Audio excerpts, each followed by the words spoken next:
Okay. So for the civil engineering students, unit number 2 is the non-uniform flow in open channel flow. What is non-uniform flow and what is uniform flow? Before discussing about the derivation, you must know that what is uniform flow and what is non-uniform flow. So coming to uniform flow, the velocity is constant throughout the depth of the flow. Sometimes the velocity varies like depending upon the depth. Suppose let us say that this is the channel. So in that one, see the depth of the channel is almost h is the same, but in reality the depth of the flow h is varies from different because of the channel is not throughout the uniform flow, because sometimes the depth of the flow is somewhat low and somewhat high. Okay, so what is uniform flow and what is non-uniform flow? Uniform flow is nothing but the depth of the flow is constant and velocity is also constant. But whereas in the non-uniform, the velocity varies from point to point. Depth also changes, even velocity also changes.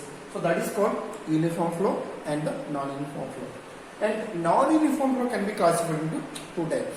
What is that two types? First one is rapidly varied flow and second one is gradually varied flow. What is the rapidly varied flow? So suppose this is the channel.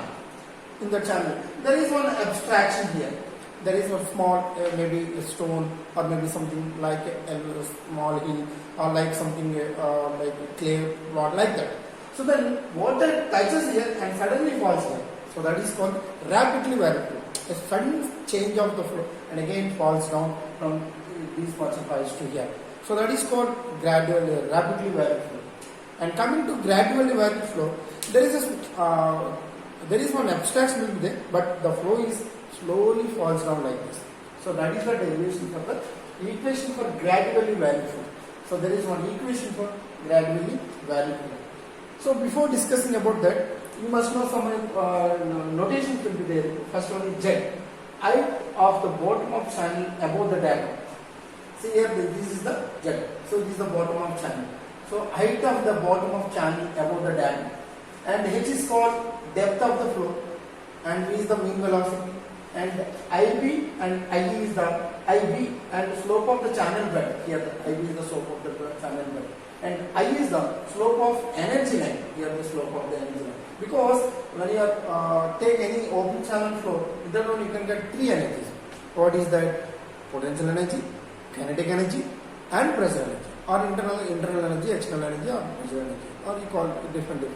And like that one equation will be there from that Bernoulli's equation. The origin of the equation is Bernoulli's equation. What is Bernoulli's equation? So sum of the pressure energy, sum of the kinetic energy and sum of the potential energy equal to total head. So total energy or total head. So E is the total energy and this is the due to the height, potential energy, H pressure energy and V called kinetic energy. Kinetic energy, pressure energy and the potential energy. So let us take the equation E is equal to Z plus H plus V squared by 2. Already you know that equation from your first semester onwards. You are going to learn about that equation. And previous semester in the fluid mechanics also we have a derivation of the fluid mechanics. E is equal to Z plus H plus V squared by 2. That is called Bernoulli's equation, main origin equation. So with respect to distance of the in the direction of the flow. Direction of the flow is x. So dE by dx plus dz by dx plus dh by dx plus d by dx plus v squared by 2. So now let us take this the term d by dx v squared by 2. So that then we can v is equal to q by a. What is q? Discharge by a. And v is equal to area is equal to what? Length into for the open channel flow, width into height and so b into h. So d by dx, substitute that equation p square and here the a square, but a is equal to b square into h square. So the standard terms will be there, that is come out p square by b square 2c d by dx 1 by h square. So now derive the h with respect to height. So add equation dh.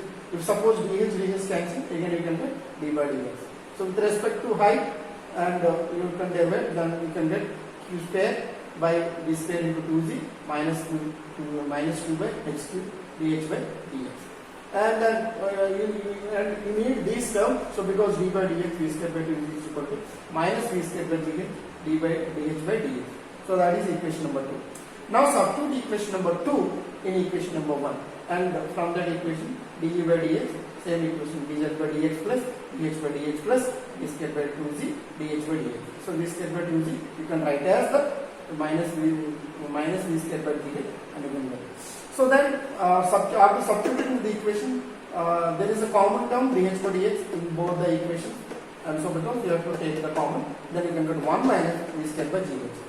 So then dA by dx you can call it as slope of the energy line, that is minus E, and dz by dx, that is called height with respect to potential with respect to direction of the flow, and that is called Ip. So you can write as du by dx, you can write as minus Ib, dh by dx you can write as minus I. Substitute these Ib and Ib value, and here you can get the equation from this one. So minus Ib is equal to Ib, dh by dx is equal to 1 minus v square by gh. So these two terms from the left side, and you can get Ib minus Ib is equal to dh by 1 minus v square by gh. And you need this term with respect to height of the flow with respect to direction of the flow. dh by dx, nothing but height of the flow with respect to direction of the flow. And you can get Ib minus Ib is equal to 1 minus v square by gh. And v square by 2h you can write as Froude number. Froude number is the ratio of velocity by gravity. And dh by dx you can write as Ib minus Ib is equal to 1 minus Froude square.